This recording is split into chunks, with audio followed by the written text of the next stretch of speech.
Everyone, welcome back to my channel रिचर Suman tutorial. आज हम जनरल साइंस, जिसको हिंदी में सामान्य विज्ञान भी बोला जाता है, उसके बहुत ही इंपॉर्टेंट क्वेश्चंस को डिस्कस करेंगे जो आपके आने वाले एग्जाम्स के लिए काफ़ी हेल्पफुल होंगे। तो इस वीडियो को लास्ट तक देखिएगा और जो भी इस चैनल पे नए हैं वो प्लीज़ बेल आइकन को दबा दें ताकि इस वीडियो का नोटिफिकेशन आपको पहले मिले। तो चलिए शुरू करते हैं आज के सेशन को। तो हमारा पहला सवाल है, चलिए चलते हैं पहले सवाल की ओर। हमारा पहला क्वेश्चन है कि the malfunctioning of thyroid gland is due to deficiency of. Thyroid gland हमारा अगर सही से नहीं काम कर रहा है तो ये कौन सी किस चीज की कमी के कारण नहीं काम कर रहा है ये थायराइड ग्लैंड। तो देखिए हमारा पहला जो है वो है कैल्शियम, दूसरा आयोडीन, तीसरा आयरन और चौथा नन ऑफ दीज। तो हमारा जो सही आंसर होगा इसका वो होगा आयोडीन। जी हाँ, आयोडीन की कमी से ही क्वाइटर हो जाता है। यहाँ पे देखिए पिक्चर के माध्यम से हम लोग समझेंगे कि ये जो है थायराइड ग्लैंड है एक्चुअल, और इसका शेप बढ़ गया है, इनलार्ज थायराइड। इसी को क्वाइटर बोलते हैं, घेंघा रोग, गले में ये रोग हो जाता है। तो थायराइड ग्लैंड सही ढंग से काम क्यों नहीं करता है? क्योंकि आयोडीन की बॉडी में कमी हो जाती है, उसी कारण। और थायराइड ग्लैंड से कौन सा हार्मोन निकलता है? कि थायरॉक्सिन हार्मोन निकलता है। और थायराइड ग्लैंड अगर सही से नहीं काम करता है तो वो कौन सा रोग हो जाता है? ग्वाइटर रोग हो जाता है, जिसको हिंदी में घेंघा रोग भी बोला जाता है। और कैल्शियम की अगर हम बात करें तो कैल्शियम, फास्फोरस, ये सब हमारे हड्डियों को मजबूत करते हैं। आयरन, अगर आयरन की बात करें तो आयरन का होता है Fe, आयरन। और विटामिन सी का एब्जॉर्प्शन आयरन करता है। तो ये सब थे इससे रिलेटेड इंपॉर्टेंट क्वेश्चन। चलिए चलते हैं अब हमने अपने अगले क्वेश्चन की ओर। हमारा अगला क्वेश्चन है कि among the following which is not the true fruit। इनमें से कौन जो है वो ट्रू फ्रूट नहीं है? पहला ऑप्शन है एप्पल, दूसरा है ग्रेप, तीसरा ब्रिंजल, फोर्थ प्लम। अब देखिए इस ऑप्शन से अगर जिनको भी इस क्वेश्चन की गहराई का अगर ज्ञान नहीं होगा तो वो ब्रिंजल करके आ जाए, क्योंकि ब्रिंजल तो सब्जी है। लेकिन यहाँ पे आपका आंसर गलत हो जाएगा। ये देखिए 66 बीपीएससी का ये क्वेश्चन है, तो जाहिर सी बात इतना इजी तो होगा नहीं। तो फॉल्स, ट्रू फ्रूट कौन सा नहीं है? इसका जो राइट आंसर होगा वो होगा एप्पल। सेब हमारा जो है फॉल्स फ्रूट होता है, ट्रू फ्रूट नहीं होता है। फॉल्स फ्रूट कहने का मतलब क्या होता है? फॉल्स फ्रूट मतलब कोई भी चीज अगर है तो ये देखिए हम लोग कोई भी फल खाते हैं तो उसका ओवरी खाते हैं, ठीक है, उसके ओवरी से हम लोग खाते हैं। तो ये उसका मान लीजिए अगर ओवरी है तो ये क्या होगा? थैलेमस। उसके नीचे का स्ट्रक्चर जो है थैलेमस होता है। यही ग्रो करके एक फ्रूट का निर्माण कर देता है, और थैलेमस जो है ये टूट करके इधर प्लांट में ही टूट के सूख के रह जाता है। लेकिन एप्पल के केस में क्या होता है कि हम लोग ओवरी खाते ही खाते हैं, थैलेमस को भी खाते हैं। तो इस तरह के फ्रूट को हम लोग फॉल्स फ्रूट बोलते हैं, क्योंकि इसमें ओवरी नहीं बल्कि थैलेमस को हम लोग खाते हैं। तो इसका राइट आंसर क्या होगा? एप्पल। एप्पल क्या है? फॉल्स फ्रूट है। तो आप लोग इसको, इसके एग्जाम्पल को याद रखिएगा। यहाँ पे हमने देखिए पिक्चर को भी लगा दिया है ताकि आपको जो है सीन भी देख करके याद आ जाए कि एप्पल क्या है? फॉल्स फ्रूट है। तो हमारा अगला क्वेश्चन है, ये क्वेश्चन भी 66 बीपीएससी में पूछा गया है। क्लोव, लौंग जो है एक स्पाइस है, मसाला है, ये प्लांट के कौन से भाग में पाया जाता है? देखिए पहला आंसर है फ्रूट, दूसरा है स्टेम, सी ऑप्शन है रूट, और डी है फ्लावर बर्ड। ये देखिए लौंग का पिक्चर है यहाँ पे। तो लौंग जो है बता दें कि इंडोनेशिया में एक मोलुकास आइलैंड है, वहां पे पाया जाता है। और इसका जो आंसर होगा, राइट आंसर, वो फ्लावर बर्ड होगा। लौंग जो है हम लोग खाते हैं वो कुछ नहीं, फ्लावर बर्ड है। देखिए बर्ड की तरह लग भी रहा है, मतलब कली, कली इसको बोला जाता है, फ्लावर का कली। तो लौंग जो है फ्लावर का कली होता है, ये स्पाइस है, और ये मोलुकास आइलैंड में पाया जाता है। फ्रूट की अगर हम बात करें तो फ्रूट का हम लोग ओवरी पार्ट खाते हैं। और फॉल्स फ्रूट हमने अभी बताया कि एप्पल जो है फॉल्स फ्रूट है। और स्टेम की अगर हम बात करें तो ये भी आंसर पूछा जाता है एग्जाम्स में कि आलू, अदरक, लहसुन, ये सब क्या है? रूट है, स्टीम है, क्या है? तो इसका राइट आंसर होगा आलू वगैरह, अदरक वगैरह क्या है? ये मॉडिफाइड स्टेम है। ये अंदर जमीन के अंदर फलते हैं, बट ये स्टेम होते हैं। क्यों स्टेम होते हैं? क्योंकि इसमें नोड्स और इंटर नोड्स होते हैं। कहीं कहीं आलू में जो आंख आप लोग बोलते हैं वो क्या है? नोड्स और इंटर नोड्स होता है। इसीलिए आलू, अदरक, ये सब क्या है? मॉडिफाइड स्टीम होता है। और रूट क्या होता है? तो रूट मूली, गाजर, ये सब रूट होता है। तो इसका जो, इस क्वेश्चन का जो राइट आंसर होगा क्लोव जो एक स्पाइस है, कि इसका कौन सा पार्ट हम लोग खाते हैं? तो इसके कली वाले पार्ट को खाते हैं, मतलब फ्लावर वर्ड को खाते हैं। अब नेक्स्ट क्वेश्चन है the byproduct of photosynthesis. प्रकाश संश्लेषण का जो बाई प्रोडक्ट बनता है, तो सबसे पहले तो मैं बता दूं कि फोटोसिंथेसिस होता क्या है। फोटोसिंथेसिस होता है जब सनलाइट के प्रेजेंस में, यहाँ पे देखिए सनलाइट है, CO2 है, और यहाँ पे पत्तियां हैं, पत्तियों में क्या होता है? क्लोरोफिल होता है, और यहाँ से पौधे जो है पानी ले रहे हैं सॉइल के अंदर से। तो इनके प्रेजेंस में पौधे जब अपना खाना बनाते हैं, फोटोसिंथेसिस करते हैं लाइट के प्रेजेंस में, तो यहाँ पे एनर्जी एक मेन प्रोडक्ट बनता है ग्लूकोज। ग्लूकोज का स्ट्रक्चर C6H12O6 होता है, H12 और O6 होता है। इसका जो बाई प्रोडक्ट बनता है वो ऑक्सीजन बनता है। इसीलिए हम लोगों को ज़्यादा से ज़्यादा पौधे लगाना चाहिए ताकि हम लोगों को प्रॉपर ऑक्सीजन वगैरह का जो है, आजकल संकट हुआ पड़ा है क्योंकि डिफोरेस्टेशन वगैरह हो रहा है, पेड़ों की कटाई हो रही है, तो बहुत ज़्यादा पॉल्यूशन वगैरह हो जा रहा है। तो पौधे हम लोगों को क्या प्रदान करते हैं? बाई प्रोडक्ट में ऑक्सीजन प्रदान करते हैं। इसका जो राइट आंसर होगा वो ऑक्सीजन होगा। एनर्जी, एनर्जी तो पौधे बनाते हैं, ये मेन प्रोडक्ट है एनर्जी। शुगर जिसको हम लोग बोलते हैं ग्लूकोज, ग्लूकोज का फॉर्मूला हमने यहाँ पे लिख दिया है C6H12O6। तो CO2 जो है वो कंज्यूम करते हैं। जब भी लाइट के प्रेजेंस में पौधे वाटर और CO2 के प्रेजेंस में जो है फोटोसिंथेसिस करते हैं और उसमें शुगर मतलब एनर्जी और ऑक्सीजन का जो है सिंथेसिस करते हैं। तो ऑक्सीजन जो है इनका बाय प्रोडक्ट है। तो इस क्वेश्चन का जो राइट आंसर होगा ऑप्शन बी राइट आंसर होगा, ऑक्सीजन।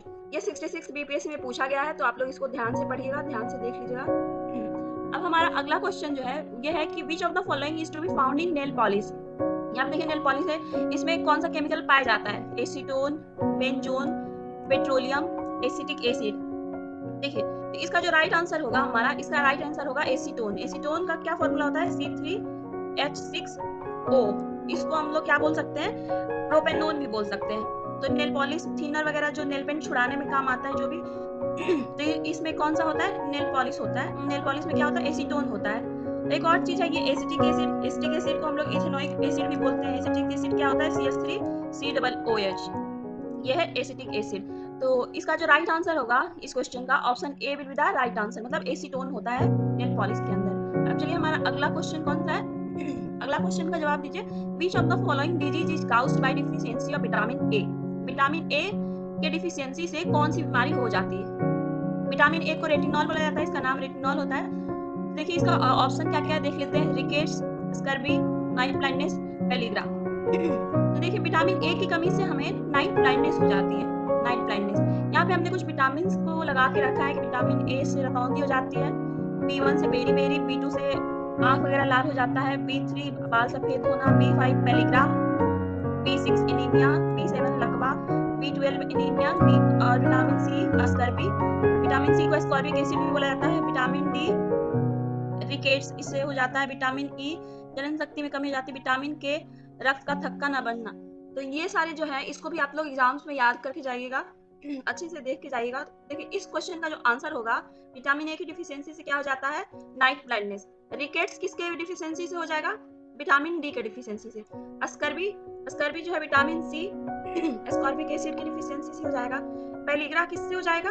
पेलिग्रा B5 के डिफिशियंसी से हो जाएगा। चलिए अब हम लोग चलते हैं अपने अगले सवाल की ओर।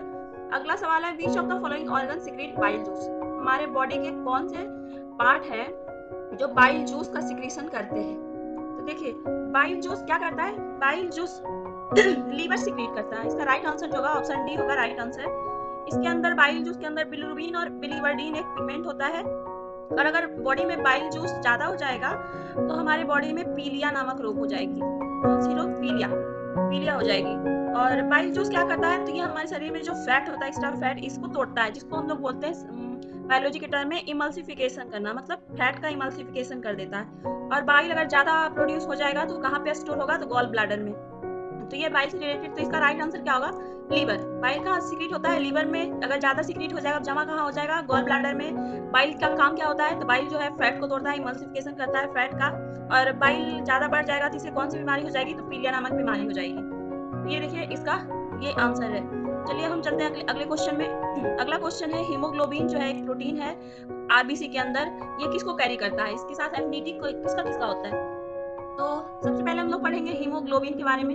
हीम मतलब होता है आयरन, आयरन को क्या बोलते हैं? Fe।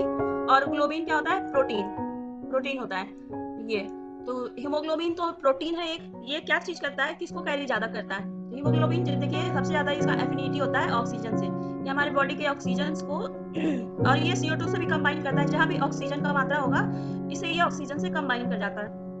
तो ऑक्सीजन से सबसे ज्यादा इसका एफिनिटी रहता है। ये ऑक्सीजन हमारे बॉडी में ऑक्सीजन ले जाता है। और इसका सबसे ज्यादा बाइंडिंग अगर किसी से होता है तो वो कार्बन मोनोऑक्साइड से ज्यादा बाइंडिंग होता है, कार्बन मोनोऑक्साइड से। और कार्बन मोनोऑक्साइड अगर ज्यादा बढ़ जाए तो क्या हम लोग पढ़ते हैं कि ओजोन लेयर में क्या हो जाएगा, छेद हो जाएगा। ओजोन लेयर कहाँ पे पाया जाता है, हमारे स्ट्रेटोस्फीयर में पाया जाता है। वहाँ पे ओजोन लेयर का क्या काम होता है, तो ये हम लोगों को अल्ट्रावायलेट रे सन से जो रेंज है उनसे हम लोगों को बचाता है। अब देखिए कार्बन डाइऑक्साइड क्या है, कार्बन डाइऑक्साइड से भी जो है हीमोग्लोबिन ये होता है, बाइंड हो जाता है, क्योंकि इसमें भी ऑक्सीजन की मात्रा है। और नाइट्रोजन क्या करता है, नाइट्रोजन को भी अगर फूड पैकेजिंग वगैरह में काम आता है। कोई भी अगर हम लोग कुरकुरे वगैरह कुछ भी चीज खाते हैं तो उसमें जो गैस भरा होता है वो नाइट्रोजन गैस ही भरा होता है। तो ये था इसका आंसर। तो इस क्वेश्चन का राइट आंसर क्या होगा, ऑप्शन ए। ऑप्शन ए जो है राइट आंसर होगा। हीमोग्लोबिन एक प्रोटीन है जो ऑक्सीजन से कैरी करता है, ऑक्सीजन को कैरी करता है। अब देखिए हमारा अगला क्वेश्चन है, which organism is penicillin obtain from. Penicillin किससे ऑब्टेन होता है, पेनिसिलिन एक तरह का एक एंटीबायोटिक है। ये कौन से ऑर्गेनिज्म, पेनिसिलियम नोटेटम एक फंगी है, इससे ऑब्टेन होता है। कहाँ, इसका राइट आंसर क्या होगा, option D. Option D will be the right answer. Penicillin के खोजकर्ता कौन है, तो इसके खोजकर्ता है अलेक्जेंडर फ्लेमिंग। ये पेनिसिलिन, तो पेनिसिलिन क्या है, एक एंटीबायोटिक है।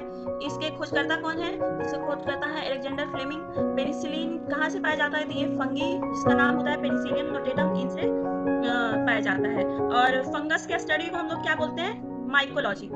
माइकोलॉजी होता है फंगस के स्टडी, इसको बोलते हैं, फंगस के स्टडी को माइकोलॉजी बोलते हैं। और एडिबल फंगस कौन सा, हम लोग मशरूम जो खाते हैं, जिसको बिहार में गोबर चट्टा भी बोला जाता है, मशरूम जो हम लोग खाते हैं वो एडिबल फंगस है। और ये वायरस की अगर हम बात करें तो वायरस के स्टडी को क्या हम लोग बोलते हैं, वायरोलॉजी। और इसके खोजकर्ता कौन है वायरस के, इवानोव्स्की है इसके खोजकर्ता। और चलिए तो हम चलते हैं अगले क्वेश्चन की ओर। हमारा अगला क्वेश्चन है, which of the following determines the loudness और सॉफ्टनेस ऑफ द साउंड। तो इस क्वेश्चन का राइट आंसर जो होगा वो होगा amplitude. C will be the right answer. Amplitude के कारण ही जो है इसका लाउडनेस और सॉफ्टनेस साउंड का होता है। और पिच किस पे डिपेंड करता है, पप्पी लहरी वगैरह जो हाई पिच में गाना गाते हैं, या दिलेर मेहंदी, ये सब ये किस पे डिपेंड करता है, फ्रीक्वेंसी पे। ज्यादा फ्रीक्वेंसी होगा, हाई फ्रीक्वेंसी हाई पिच। तो ये इसका राइट आंसर क्या होगा कि साउंड का जो है लाउडनेस और सॉफ्टनेस किस पे डिपेंड करता है, एम्पलीट्यूड पे। अब देखिए हमारा अगला क्वेश्चन कौन सा है, which device uses ultrasonic waves for getting images of internal organ of human body। हमारे शरीर के इंटरनल ऑर्गन के इमेजिंग के लिए कौन सा डिवाइस यूज होता है, अल्ट्रासोनिक वेव कौन सा यूज होता है। तो इसका देखिए राइट आंसर क्या होगा, इसका राइट आंसर होगा अल्ट्रासाउंड स्कैनर। अल्ट्रासाउंड स्कैनर से हम लोग बॉडी के इंटरनल स्ट्रक्चर की इमेजेस वगैरह ले सकते हैं। ये 20,000 हर्ट्ज के ऊपर होता है, 20,000 हर्ट्ज के ऊपर होता है। एक चीज और मैं इससे इंपॉर्टेंट चीज बता दूं कि बैट चमगादड़ जिसको बोलते हैं, बैट जो है अल्ट्रासाउंड निकालता भी है और ये सुन भी सकता है। इस तरह के जो भी साउंड 20,000 हर्ट्ज से ऊपर के होंगे वो अल्ट्रासोनिक वेव्स होंगे। और बैट जो है इस साउंड को सुन भी सकता है और इस तरह के साउंड को निकालता भी है। तो ये तो था इसका। अब देखिए एमआरआई क्या होता है, इसका फुल फॉर्म पूछा जाता है, मैग्नेटिक रेजोनेंस इमेजिंग इसका। और ये एक्सरे मशीन भी हमारी बॉडी के इंटरनल स्ट्रक्चर को ये लेता है, इमेजिंग करता है। और सीटी स्कैन भी ये क्या करता है, 360 इमेज प्रोड्यूस करता है। 360 इमेज इसका क्या होता है, कंप्यूटेड टोमोग्राफी, इसका फुल फॉर्म होता है कंप्यूटेड टोमोग्राफी। तो इस क्वेश्चन का जो राइट आंसर होगा option A will be the right answer. बहुत ही इंपॉर्टेंट क्वेश्चन है ये। चलिए चलते हैं अगले सवाल की ओर। अगला सवाल क्या है कि anatomically the beak of birds is equivalent to which of the following. ये देखिए 65th बीपीएससी का ये क्वेश्चन है, बहुत ही इंपॉर्टेंट क्वेश्चन है ये, अक्सर एग्जाम्स में पूछे जाते हैं। तो पक्षियों के जो चोंच होते हैं, बीक होते हैं, वो किससे इक्विवेलेंट होते हैं, तित से, चिक से, जॉ से। तो देखिए ये क्लियर है, पक्षियों का बीक क्या होता है, उनका मुंह ही होता है। तो हमारे मुंह में क्या होता है, ऊपर वाला जबड़ा होता है, नीचे वाला नीचे, जिसको जॉ बोलते हैं, जबड़ा। इसका राइट आंसर क्या होगा, option C. Option C will be the right answer. अब देखिए बर्ड्स के स्टडी को क्या बोलते हैं, ऑर्निथोलॉजी बोलते हैं, ऑर्निथोलॉजी। और बर्ड्समैन ऑफ इंडिया किनको बोला जाता है, सलीम अली को। किनको बोला जाता है, सलीम अली को। सलीम अली, और सलीम अली बर्ड सेंचुरी कहाँ पे है, गोवा में है। गोवा में जब भी मौका मिले आप लोग देख के आइएगा सलीम अली। और इससे रिलेटेड और क्या है देखिए, और फीदर जो होता है पंख वर्ड्स का, ये हमारे हाथ के जैसे होते हैं, जिसको फोरलिम्ब बोला जाता है। तो ये फोरलिम्ब के इक्विवेलेंट है। तो इस क्वेश्चन का जो राइट आंसर होगा, इसका राइट आंसर होगा option C. Option C will be the right answer. Birds के बीक किसके इक्विवेलेंट है? जबड़ा के, जॉ के। अगला क्वेश्चन है, ये 65th बीपीएससी में पूछा गया है। Which of the following is known as laughing gas? Laughing gas किसको बोला जाता है? लाफिंग गैस देखिए हमारे नाइट्रस ऑक्साइड को बोला जाता है। ऑप्शन बी जो है राइट आंसर होगा इसका। चलिए चलते हैं अगले सवाल की ओर। अगला सवाल है, which of the following is not a type of element? Element का कौन सा टाइप नहीं है? 65th बीपीएससी का ये पूछा गया है। तो ये तो सिंपल सी चीज है, ये एक आसान सा सवाल है। एलिमेंट्स कितने तरह के होते हैं? 3 तरह के, मेटल, नॉन मेटल और मेटेलॉइड्स। तो इसका जो राइट आंसर होगा ऑप्शन सी। ऑप्शन सी जो है मेटल, नॉन मेटल और मेटेलॉइड्स, ये 3 तरह के हैं। और इसमें गैस जो है एलिमेंट नहीं होता है। तो इसका राइट आंसर जो होगा वो होगा गैसेस जो है मेटल्स नहीं है। अब अगला क्वेश्चन जो है, acid used in car battery is? Car battery में कौन सा एसिड यूज होता है? इसका जो राइट आंसर होगा वो होगा सल्फ्यूरिक एसिड। तो देखिए ये तो था हमारे आज का सवाल। तो आई होप आपको ये अच्छा लगा होगा। अगर अच्छा लगा होगा तो प्लीज इसको लाइक, शेयर और सब्सक्राइब करिए।